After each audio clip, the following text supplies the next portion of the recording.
The fog hangs thick over the English Channel on a June morning in 1944, and in a concrete bunker outside Berlin, a German intelligence officer studies aerial photographs that will shape the fate of an entire war.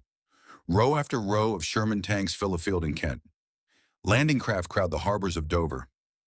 Radio traffic crackles across the airwaves, carrying the unmistakable signature of an army preparing to strike.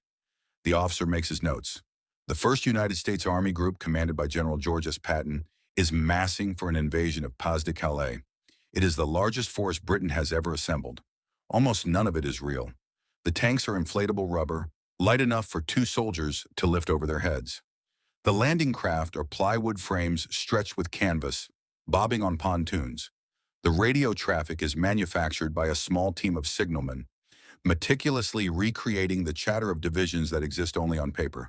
And Patton, the general the Germans fear most, has been given command of an army that will never cross the Channel. Because it cannot. It isn't there. Adolf Hitler and his high command believe they are watching the build-up to the main Allied invasion. In truth, they are watching a phantom. And thousands of miles away, on the beaches of Normandy, real soldiers are about to stake their lives on the German army, believing this lie long enough to matter. If you find stories where imagination becomes a weapon of war more gripping than fiction itself, stay with this one, because what follows is one of the most audacious deceptions in military history. By the winter of 1943, Allied planners in London understood a hard truth. An amphibious invasion of Nazi-occupied France could not simply rely on the courage of the men storming the beaches. It needed something far less visible but just as decisive, the element of surprise. The problem was staggering in scale. Hundreds of thousands of troops, thousands of vessels, tons of equipment and fuel. All of it would have to be assembled somewhere in southern England, and none of it could remain hidden from German reconnaissance aircraft indefinitely. So Allied intelligence made a decision that would change the shape of the war. If they could not hide the invasion, they would redirect German attention toward an invasion that didn't exist. This was the foundation of Operation Bodyguard, the sweeping deception strategy meant to protect the real invasion, Operation Overlord, from German interference. Bodyguard was not a single trick, but an entire architecture of lies, built to convince the Wehrmacht that the Allies intended to strike almost anywhere except Normandy. Within that architecture sat its most critical and most elaborate component, Operation Fortitude. Fortitude itself split into 2 threads.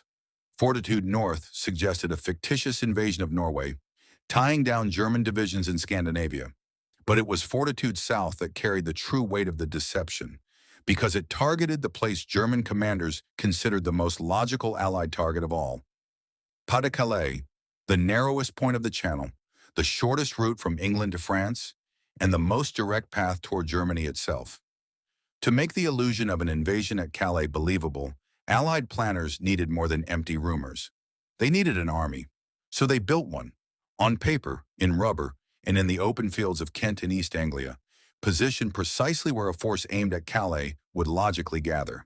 They called it the 1st United States Army Group, FUSAG, and its command would be given to the one-man German intelligence was certain the Allies would never leave behind for a secondary operation. General George S. Patton had earned a reputation among German commanders as America's most aggressive and capable armored commander, a soldier whose instincts for offensive warfare bordered on relentless. After his success in Sicily, Patton had fallen into disfavor with Allied high command, following a widely publicized incident involving the mistreatment of a hospitalized soldier, and for a time his career hung in uncertainty. But British and American intelligence recognized something valuable in his temporary sidelining. Patton's reputation with the Germans remained untouched. They believed correctly that German high command still viewed him as the general most likely to lead any major Allied assault. So instead of retiring his name from significance, Allied command placed him at the head of an army that existed almost entirely in radio waves and rubber. Patton did not enjoy the assignment. He was a man who lived for combat, and being handed command of a fictional force while other generals prepared for the real invasion left him restless and frustrated. But he performed his role with total discipline, traveling to real locations, inspecting real troops, making public appearances that reinforced the illusion that he commanded a massive force preparing for imminent invasion. German agents monitoring Allied movements dutifully reported his activities back to Berlin, never suspecting that the army behind him was largely made of canvas and wire. The physical deception was staggering in its detail. Inflatable Sherman tanks, developed specifically for this purpose, could be inflated in minutes and deflated just as quickly, allowing small teams to simulate entire armored divisions. From the ground up close, the illusion could seem crude. But German reconnaissance planes were not flying low, and from altitude through a camera lens, rubber tanks arranged in tactical formation looked indistinguishable from steel. Dummy landing craft, built from plywood and canvas over floating frames, lined the harbors along England's southeastern coast, positioned exactly where real invasion craft would gather for a Calais-bound assault. Wooden aircraft sat parked on airfields that seemed, from a distance, to hum with activity. Pause for a moment and imagine the sheer logistics of maintaining this illusion.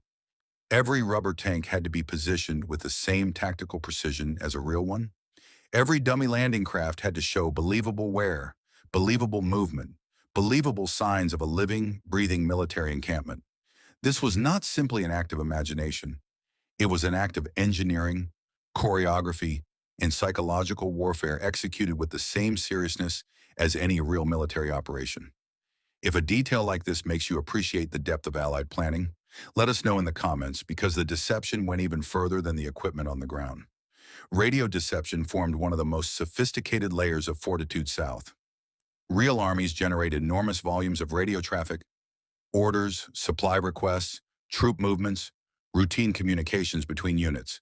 To simulate an army of hundreds of thousands, Allied signal units created fabricated radio networks mimicking the communication patterns of an entire army group.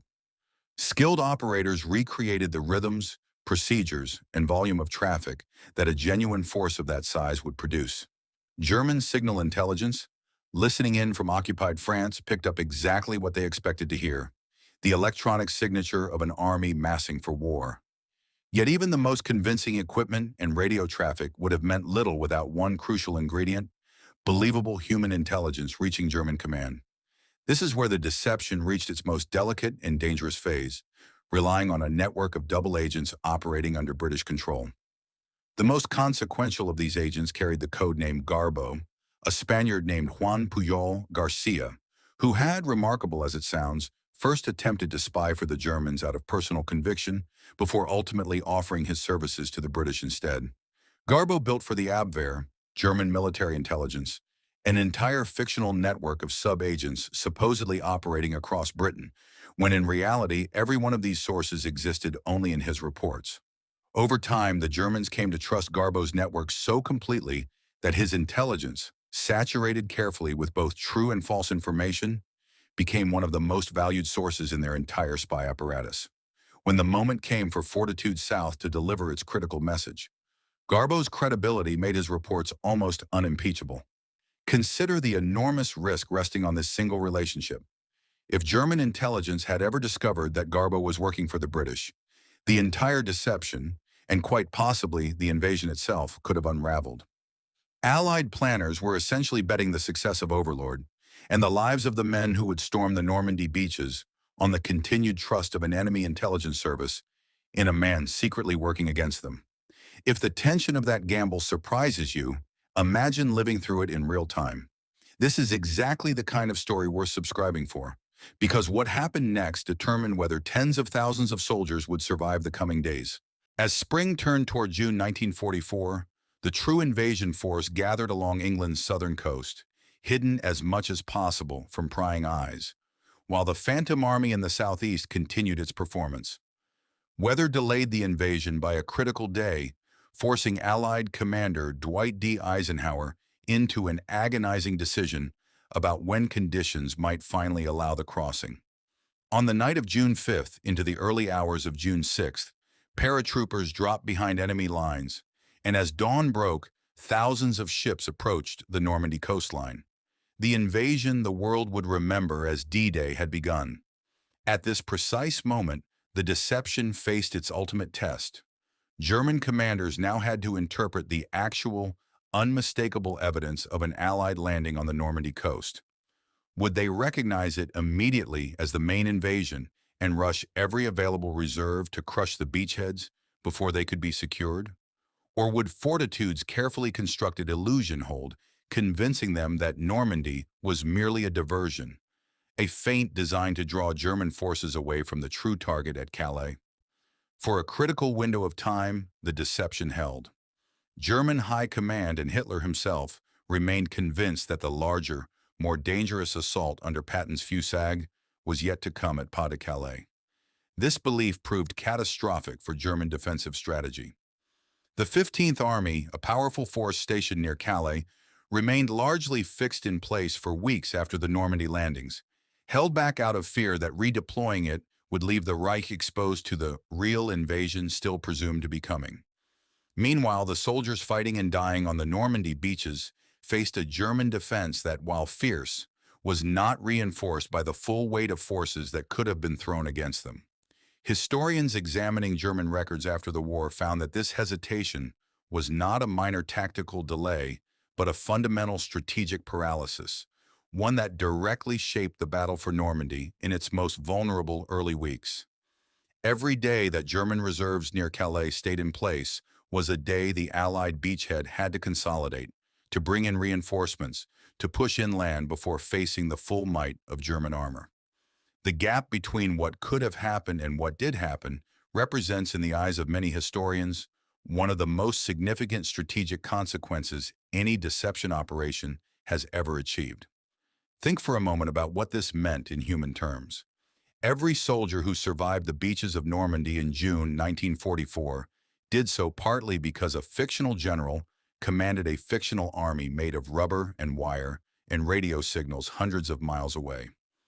Every family that welcomed a son home from the war, rather than receiving a telegram of loss, owes some measure of that outcome to inflatable tanks in a Kent field and a Spanish double agent's carefully forged credibility.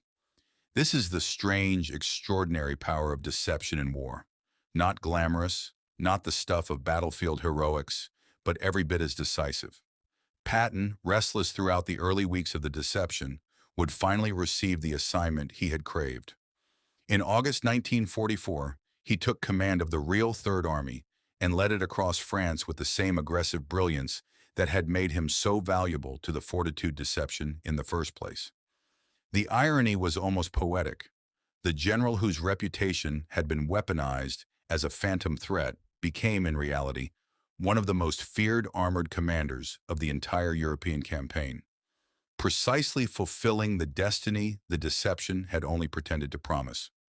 Operation Fortitude endures as a study in the power of belief over material force. It reveals a war fought not only with tanks and rifles, but with imagination, psychology, and the careful manipulation of an enemy's own assumptions. The Germans were not fooled because they were careless. They were fooled because the deception was built with extraordinary precision, exploiting exactly what German commanders expected to see and hear, delivered through sources they had every reason to trust. Pause and consider this. An army made of rubber and radio waves helped determine the outcome of the most consequential invasion of the 20th century. If this story of imagination triumphing over brute force resonated with you, consider sharing it, because stories like this deserve to be remembered. In the end, Operation Fortitude was not simply a triumph of trickery. It was a triumph of understanding human nature, of knowing that even the most disciplined military minds can be led to see exactly what they expect to see. A phantom army, commanded by a real general who never fired a shot in its name, helped secure the beachhead that would ultimately liberate a continent. Sometimes the most powerful weapon in war is not the one that fires. It is the one that convinces the enemy to look the other way, while history quietly changes course behind their backs.